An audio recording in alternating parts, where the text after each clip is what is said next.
Okay. So now where are we? We are here where the blastocyst again is implanting. Okay. So what is happening? The trophoblast cells are dividing into number of cells. These cells which are at this corner, usually wherever the embryo is there, which side the embryoblast cells are there, that particular side is called as, see here at one corner embryoblast is there, this side is called as embryonic pole. Okay, I'll just pause this here. This corner is called as embryonic pole. Opposite side of it is called as abembryonic pole. Ab. Okay. Excuse me, ma'am. Yeah, Ma'am, trophoblast divides and gives a number of cells. What are they called as? I'll get back to that. Okay, I will discuss that. Okay, ma'am. Okay, so now you can see that the group of cells which are at one corner is called as, this particular side is called as embryonic pole. Okay, this is the side which embryo is developing. On the other side, which is on the opposite side, that is called as abembryonic pole. Okay, ab means opposite, abembryonic pole. Now you can see that the trophoblast cells are dividing closer to the embryonic pole. Okay, you can see now how it is dividing. This green color layer is a group of cells which are coming from the trophoblast. Now these cells are very special cells. Why special? Because these cells only property is to eat up whichever cells which are, you know, in and around it. Okay, they has that property. Whichever cells are coming in between, in their way, they start disintegrating these cells and expanding more and more. Okay, so what these cells properties are? One is removing the cells which are in and around. Second property is these cells doesn't have any specific boundaries. There are no boundaries for these cells, no proper cell walls. They're all mixed up. And this mixture is called as syncytium. Okay, what is it called as? Syncytium. And this particular layer of cells are called as syncytiotrophoblast. Okay, what is this layer of cells are called as? Syncytiotrophoblast. Okay, and the cells which are inside, which has definite cell walls, these cells are called as cytotrophoblast. Okay, cyto means cellular. Syncytio means there is syncytium, like a big wall without proper definite bricks. It is just continuous wall. So syncytiotrophoblast and cytotrophoblast. Clear? See now what is happening. The syncytiotrophoblast, you can see the spellings from here, slowly growing, eating up the cells nearby. This is the uterine endometrium. Now see what is the beauty. Okay, see the uterus, how the uterus is in now. Which stage the uterus is in? Can anyone just guess and tell me? Uterine endometrium, which stage it is in?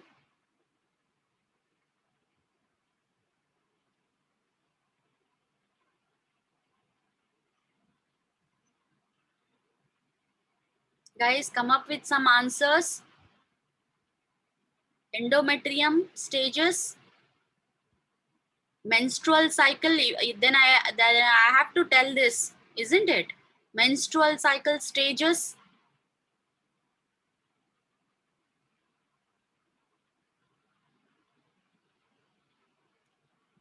Are you all there? Did I disconnect? Yes, ma'am. Can you hear? Yes, ma'am. Then tell me the answer. Ovulation stage. Which stage it is in? Ovulation. What are the stages of menstrual cycle? Luteal. Menstrual cycle, proliferative stage, secretory phase. See, remember menstrual phase, proliferative phase, secretory phase. Okay, premenstrual. There are 4 phases of menstrual cycle which we studied, right? So this is the time where it is in secretory phase. Okay, secretory phase of the menstrual cycle. So endometrium is in the secretory phase because ovulation is on 14th day. After ovulation, what happens? Within a day or two, fertilization will happen because that is the viability of the egg. Egg is present only, it can survive only 24 to 48 hours. After that, it cannot survive. Okay, so within next to 14th day ovulation finished, 15-16 days, okay, fertilization is done. Then comes next 7 days. So the uterus is in proper secretory phase, right? Are you all clear? Yes, ma'am. Yes, ma'am. Okay, then what is the next stage? Premenstrual stage. It cannot go to premenstrual stage. The uterus remains in secretory phase. Why? Because of corpus luteum, which is present in the ovary. Why corpus luteum is present still? Because corpus luteum of, now it is called as corpus luteum of pregnancy, because fertilization is done. Okay, so in ovary, corpus luteum is still present. It starts secreting progesterone, and this progesterone will be added to the blood, and through the blood this thickness of the endometrium is maintained. Okay, endometrium thickness is still maintained. So you can see the thickness of endometrium is more. This is the endometrial outer covering. Okay, then after that what happens here? See the endometrial blood vessels enlarged. Okay, uterine glands are enlarged. Continuous secretion is happening.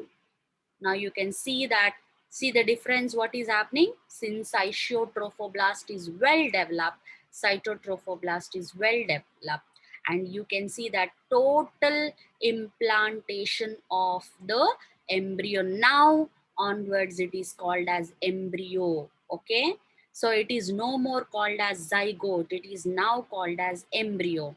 Okay, so what are the stages, how the implantation is happening?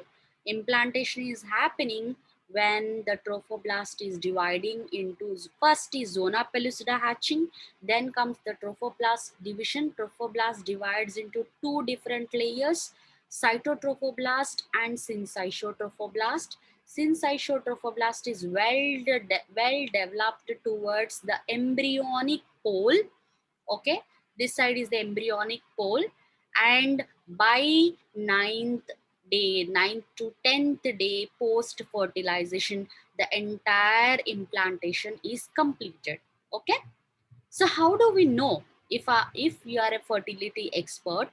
Okay, or if I'm a fertility expert and I want to see whether my IVF, okay, whichever I fertilized outside in a petri dish, and I'm dropping all that fertilized eggs into the uterine cavity, whether they are implanted or not. How do I know that?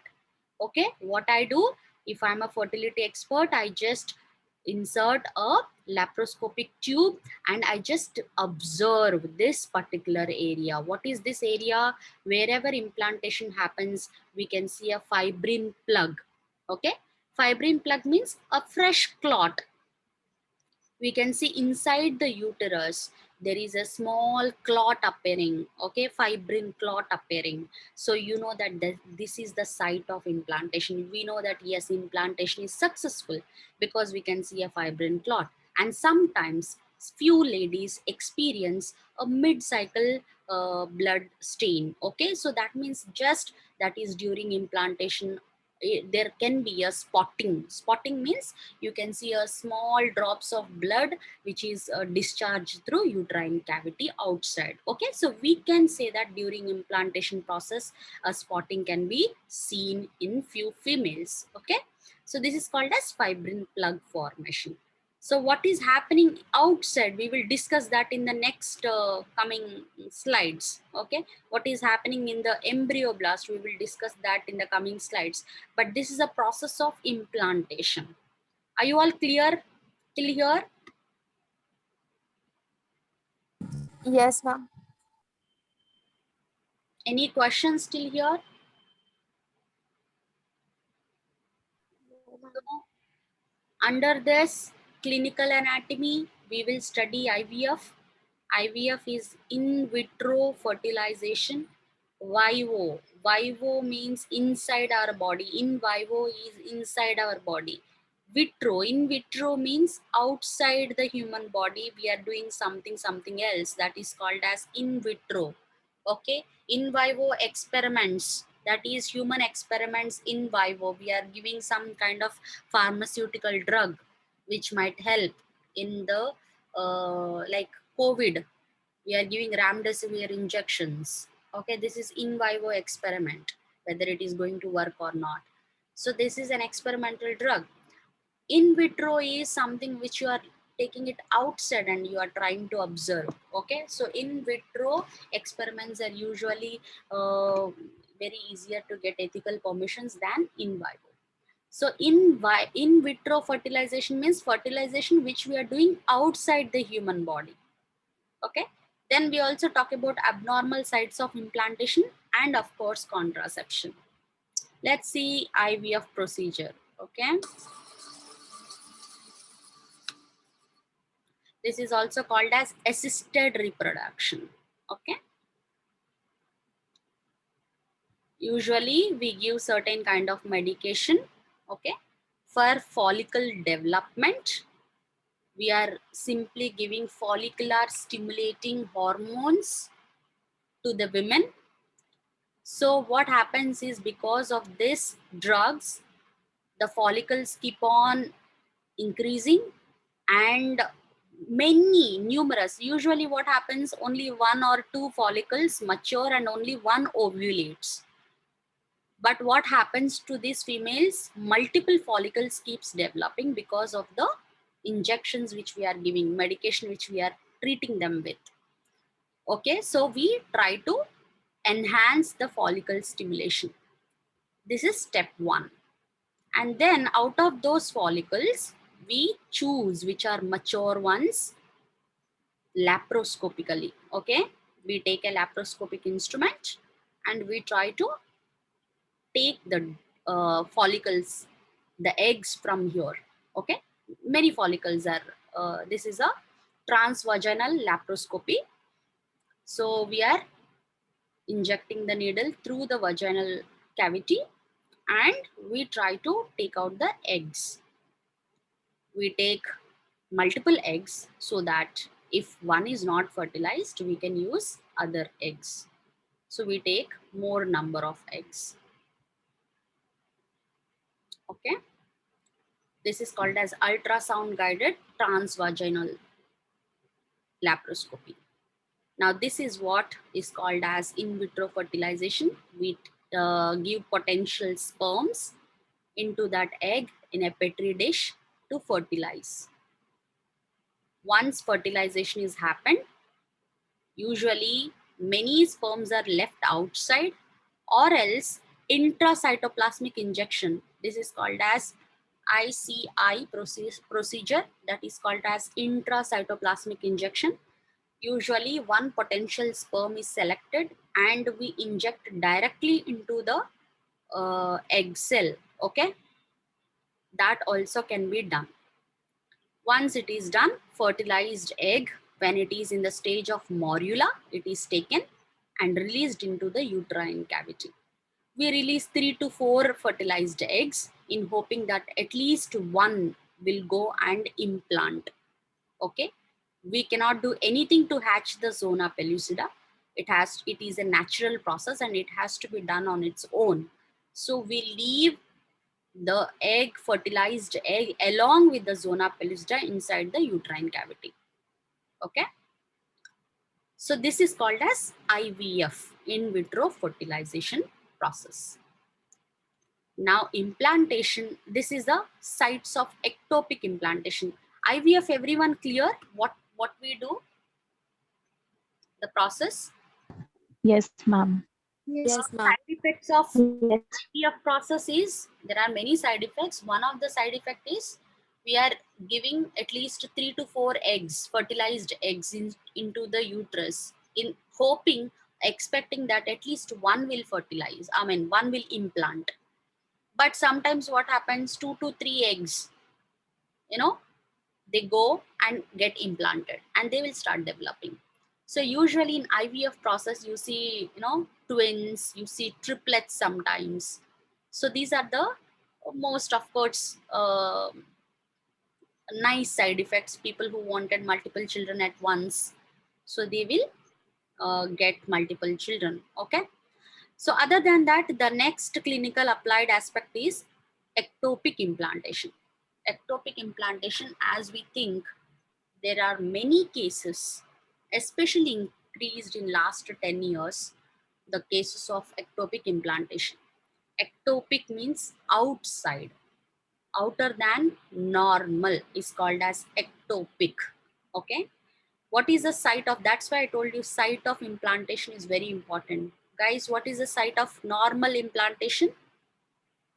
Posterior wall of fundus of uterus. Yes, posterior wall of fundus of the uterus. This is the fundus of the uterus, and you are looking at the posterior wall because half of the uterus is removed here to show you the cavity of the uterus.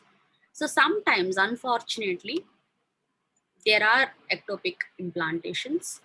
Okay. So the most common sites of ectopic implantations, you can see there are many sites. Okay. Based on the site, there is abnormality or problem seen. Okay. Usually, we'll start from here, ovarian implantation. That is when the egg is still not yet released and the sperm is coming and it is crossing this ovary and then entering into the egg and can implant inside the ovary. Since it is implanted here, okay, it is growing here, after certain stage, maybe within a week or so, it cannot grow more and it will be completely taken out of nutrition and it will be considered as a foreign object inside the ovary. Okay. So that will be killed by the cells of the ovary. But what happens is this killed cells, fertilized cells inside the ovary can lead to formation of ovarian tumors later on, because these are all teratogenic cells. That is, they will develop multiple times without any control and can give or can lead to ovarian tumors later on. Okay. Then comes to the next level. This is the most common site, tubal implantation. The tubal implantation can happen anytime. Most probably you will see in the ampulla. So I was having a tubal implantation and the tube has to be removed for me. So there is a tubal implantation which is very, very common, and you will see that at multiple sites there can be tubal implantation. Most common site being the isthmal implantation. Isthmal implantation is, this is the narrowest region of the tube, fallopian tube. So sometimes what happens, the egg while transferring here can get stuck here and the zona pellucida can be hatched here and it can cause implantation into the wall of the fallopian tube. And imagine how long it can grow. It can grow till, you know, tubal implantation, if it is in the ampulla, it can grow till 1 to 2 months. Okay, not getting noticed. And this isthmal region, this is very alarming. Why very alarming? This can lead to the death of the person as well. Usually that's why nowadays screening procedure, pregnancy screening procedure is mandatory procedure. Is if a pregnant is showing test positive, pregnancy test positive in a UPT is urine pregnancy test, which you get outside, you know, this Prega News and everything. What these are urine pregnancy tests. So if you are positive in that, what is the next process is immediately we have to look for sonography. Sonography is performed transvaginally and we see whether the implantation is intrauterine or not. Okay. Sometimes what happens, there is this you know, stigma in people that we should not go to doctors at least for a few months, otherwise they'll give some medicines which are not required. So that kind of old stigma still exists and people doesn't go to approach to a doctor.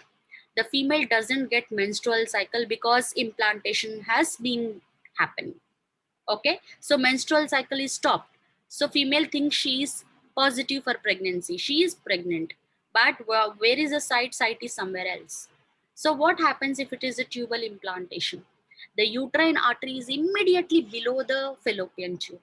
So this tube has only got certain extent, only little more extent to which it can grow in size. After that it cannot.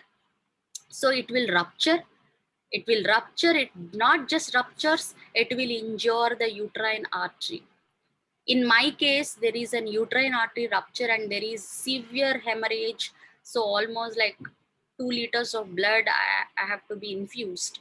So this can be alarming hemorrhage, and it can even lead to the death of a person if it is not immediately surgically repaired. Okay, so this is the most dangerous site for the mother, tubal implantation. Let's see what is a dangerous site for the fetus.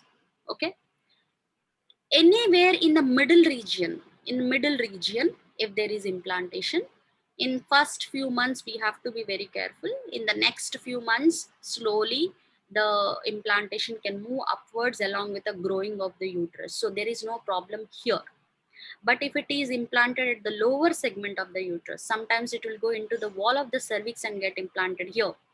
So this is going to be very dangerous site for the fetus. Why? Because whatever structure comes in between the cervix is usually closed. Okay?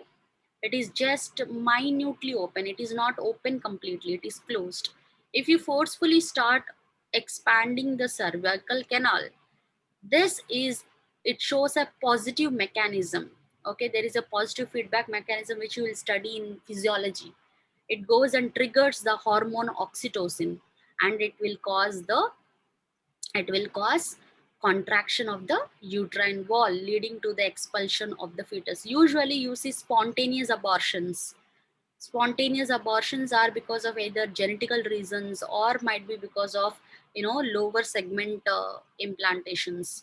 So usually we have degrees, okay, like first degree, second degree, third degree, fourth degree. Fourth degree is complete closure of uterine os, internal os. This is internal os. Opening is called as internal os. So when it is like completely closed, even the narrowest opening here can lead to the expulsion of the fetus outside. So this is the most dangerous site for the ectopic implantation for the fetus. Okay, so these are the various sites. It can be a very important question. In implantation, you will have to write this, and you will even have to answer during Viva. Okay, so this is a tubal pregnancy. Usually you see that there is implantation inside the tube, and you can see the chorionic wall developing inside the fallopian tube. Typical presentation. Other than that, there are some interesting different areas, okay, where implantation can happen. This is called as intra-abdominal implantation. We'll go back to this particular picture. There sometimes ovulation is happened. The sperm reached from here to outside, and the fertilization is happened outside this. Not in uterine tube, not in the ovary, but outside, inside the pelvic cavity. Okay, so zona pallida will remain for some days, and after that it will be hatched. So what happens? The trophoblast is corrosive in nature. It starts eating up anything whichever is closer by to it and getting implanted into that wall. So which are closer by? Closer by is you have a rectum and the intestinal loops. You have a space which is present behind the uterus that is called as recto-uterine pouch.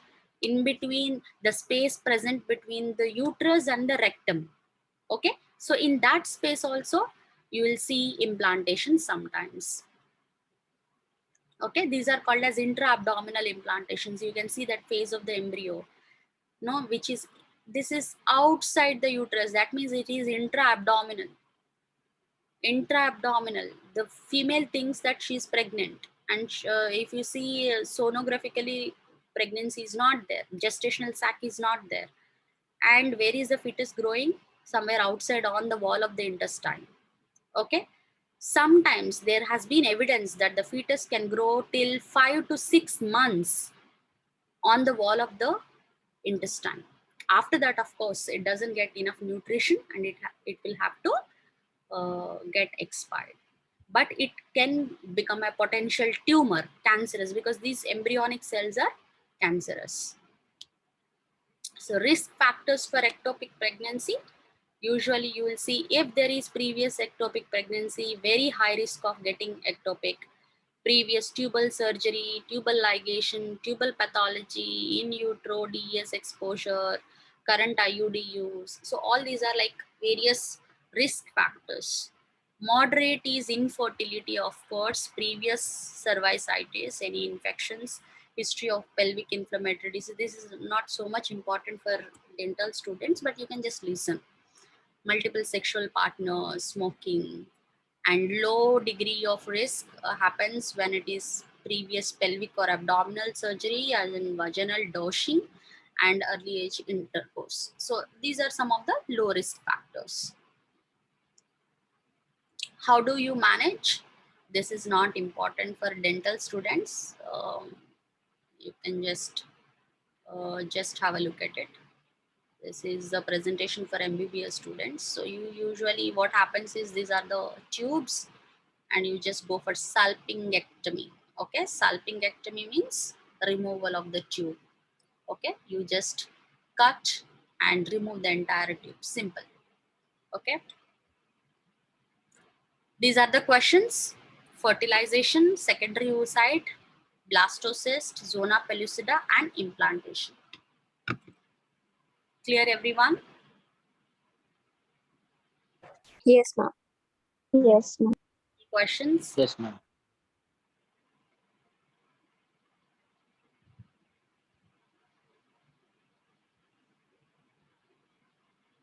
Only for sperms, not for everyone. This picture is meant.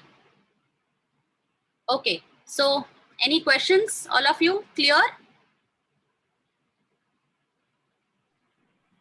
Yes, ma'am. Okay, no questions?